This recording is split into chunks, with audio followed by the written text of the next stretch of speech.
What's up ba? Pahinante muna ako ngayon. Longgoyen. Lapit na kami. Kami ko ay magdi-deliver ngayon din sa ibang ruta naman.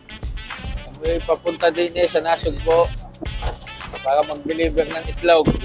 Pahinante muna ngayon for today's video. Hindi samahan nyo kami sa aming pag-deliver. Yun lang ang aming ganap today.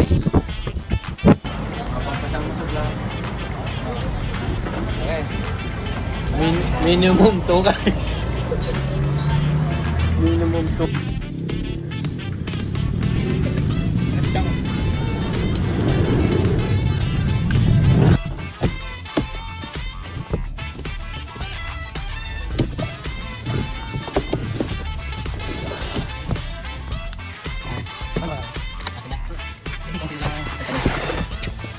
So ayun, nakapag-deliver na kami mga kaibigan.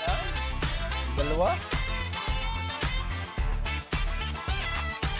Pagkaway pa, ay ngayon naman, akin naman ang aming hakotay ang mga mantika. Siyempre, pag may itlog, may mantika. Yan, mga kaibigan, may gustong magpa-order ng mantika, PM lang. Daldi ko na lang kulang at pwede nang kainin ang itlog. Ay, nako, ang ating pahinante ko ngayon ay pagod. Ngayon lang uli ako sumama sa pagbiyahe dahil wala lang. Gusto kong sumama, bakit ba? Wala po ngayon si Efren at may tupad daw. Kasi si Efren tutupad.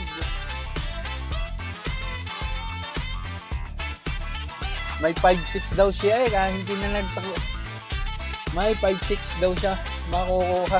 Tutupad. Kaya gat matupad. Ayan ang mga mantika. Pagkatapos natin mag-deliver ng itlog ay mantika naman natin ikakasarga mga kaibigan. At sa gustong umorder, PM is the key.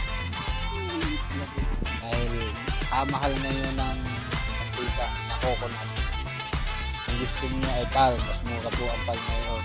Mga kaibigan, ay magamit po tayo.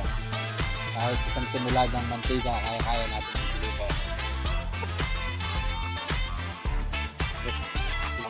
Vegetable oil.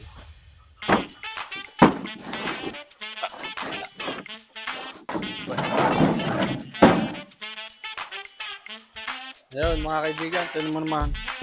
May supervise siya, nakalokot chef. Ano ka ba siya? May sinablay. Oh. Ano lang? Ano gagawin mo dyan? Yun, makaka-uwi na din kami. Supervise siya. Makaka-uwi na din. Puro mantika, chinilas paano ba hindi? Kahit gating. Ang gusto ng mantika, kahit pupunta ka lang din kahit hindi ka bumili. Ay, puro mantika ang chinilas. So, yun po ang ating ganap today. Yun ating ganap for today's video. Bibigay yan agad. Yan ang ganap natin for today's video. Yun po ang ating pagpapahinante. Pagpapahinante ngayon. Pauwi na yung pahinante.